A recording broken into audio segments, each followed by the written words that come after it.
People have been suffering yet again from a brutal cycle of violence.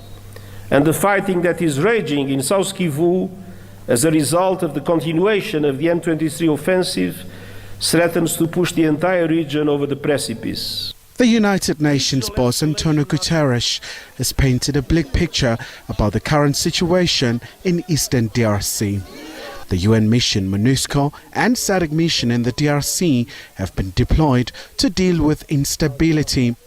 But there hasn't been any improvement as the M23 armed group continues to capture several areas in the east of Congo. Guterres has told African leaders that a ceasefire is needed now.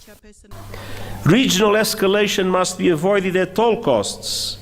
There is no military solution. The deadlock must end, the dialogue must begin, and the sovereignty and territorial integrity of the DRC must be respected. The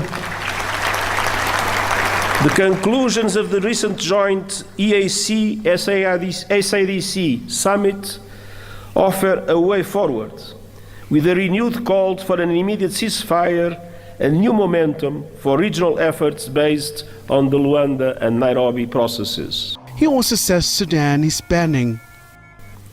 Sudan is being torn apart before our eyes and is now home to the world's largest displacement crisis and famine.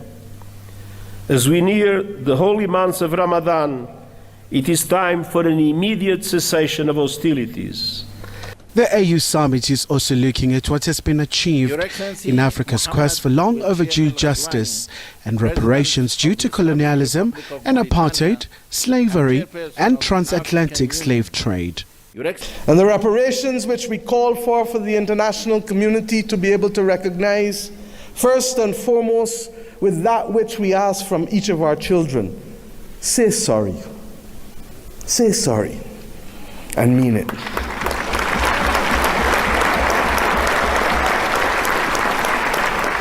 And after you say sorry, recognize that the future of the world is not possible without the stability of Africa and its diaspora. For as long as hypocrisy and double standards remain, it will be impossible to secure stability and peace in any nation across the earth. The reparations that we call for, beyond sorry, must be for fair access and development and compensation, because we each started the journey of independence with a chronic deficit. A deficit of resources, a deficit of fairness, a deficit of opportunity.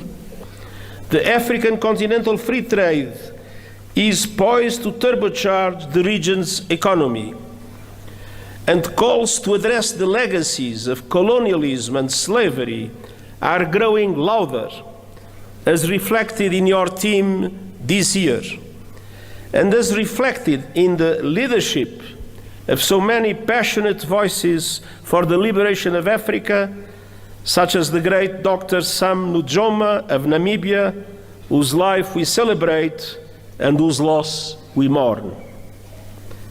The world must never forget that Africa is the victim of two colossal and compounded injustices. First, the profound impact of colonialism and the transatlantic slave trade. The roots stretch back centuries, and the bitter fruit continues to affect Africans and people of African descent to this day.